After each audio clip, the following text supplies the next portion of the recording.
y providencia de Dios. Cita bíblica, Éxodo 32:7. Anda, baja del monte, que se ha pervertido tu pueblo.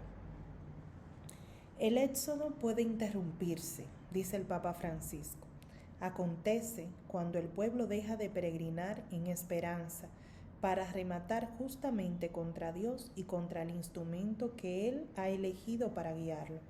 El pueblo se rebela contra Dios, pero teniendo el rostro de Moisés como referencia, el mismo Moisés clama ante el Señor y lo interroga: ¿qué hago con este pueblo? Por poco me apedrean. El pueblo se gestionó un Dios a su manera, lo fabricó a su criterio, un becerro de oro. Mientras Moisés mediaba por el pueblo, el mismo Señor le dijo: anda, baja del monte, que se ha pervertido tu pueblo. El Señor era consciente de que era a él mismo que lo estaba despreciando. Le dolió el desprecio del pueblo y se enojó. Recuerdan los obispos dominicanos, comentando este episodio en la carta pastoral, que la oración intercesora de Moisés llegó al corazón de Dios para que perdone la culpa de su pueblo. Esto está en la Conferencia del Episcopado Dominicano en su carta pastoral del 2024. La paciencia ante el pueblo terco que retrasaba su propia liberación se registra cuando Moisés intercede comparecido ante el Señor y Él aplaca su ira, una manera de decirnos que el Señor no está eternamente enojado. Moisés era consciente de que no tenía fuerzas para garantizar todo lo que el pueblo reclamaba. A lo largo del Éxodo, la providencia del Señor se fue dejando sentir de diversas maneras. Algunos elementos de esta providencia fueron: el Señor se dispuso a caminar, iba peregrinando a pie, acompañando al pueblo a su ritmo. Dios caminaba delante del pueblo, de día en una columna de nubes para guiarlos. De noche, el Señor iba en una columna de fuego para alumbrarles. La tierra del encuentro era el lugar donde Dios hablaba con Moisés como un amigo.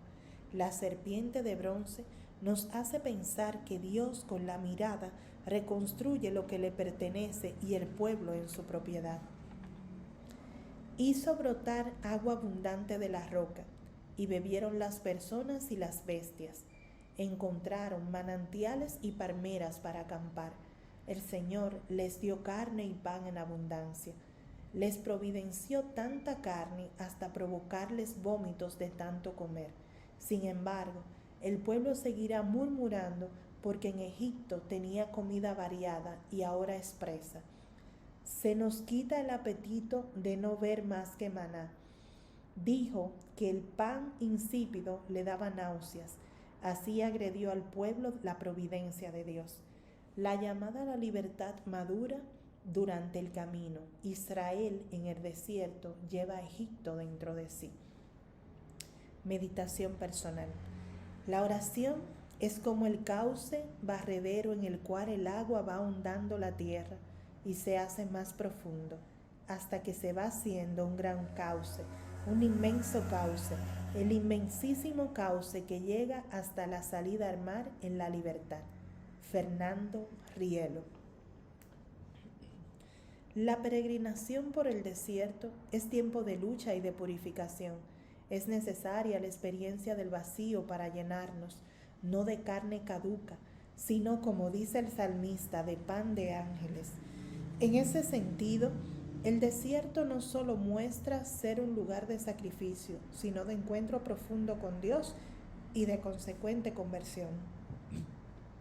Dios se manifiesta allí en el desierto de nuestras vidas, en la aridez de nuestra existencia, cuando no hay nada de comer, de qué sustentarse, cuando no se tiene sentido a la vida, Él nos prepara una mesa generosa. El hambre del pueblo fue necesaria para que aprendiera a valorar la providencia divina. La comida que el Señor providenció les hizo callar la boca. Los murmuradores tuvieron que aprender a fuerza de gratitud a contemplar la gloria de Dios aconteciendo. Dios nos prepara la mesa y no solo se preocupa en abastecerla de buen pan, sino que coloca los principios necesarios para compartirla. Nos educa en nuestra ignorancia y nos hace crecer en conciencia para nuestro bien. También nosotros fuimos ayudados de diversas maneras a atravesar los desiertos, a salvarnos de las picaduras de alacranes y a peregrinar hacia la tierra prometida. Tengo esperanza de que en el desierto de mi vida, de mi familia, de mi comunidad, broten bellas flores. Comenta desde tu propia experiencia de vida. ¿Cuáles son los becerros de oro que la sociedad me ofrece? ¿Has tomado la decisión de salir de la esclavitud? Tú podrías escribir los nombres de los nuevos Moisés que te están ayudando a conquistar la verdadera libertad. ¿Cuál ha sido el método con el que Dios te ha ido educando? ¿Estás dispuesto a romper con el viejo mundo de esclavitudes? ¿Cómo lo harás? ¿Cuál ha sido tu experiencia sobre la providencia de Dios? ¿Cómo agradeces y te llenas de gratitud ante la providencia de Dios? Reza con el Salmo 94, versículos 8 y 9. No endurezcan sus corazones como en Meribá, como en el día de Masá, en el desierto. Allí me desafiaron sus padres y me tentaron, aunque veían mis obras. Meditemos en estas palabras.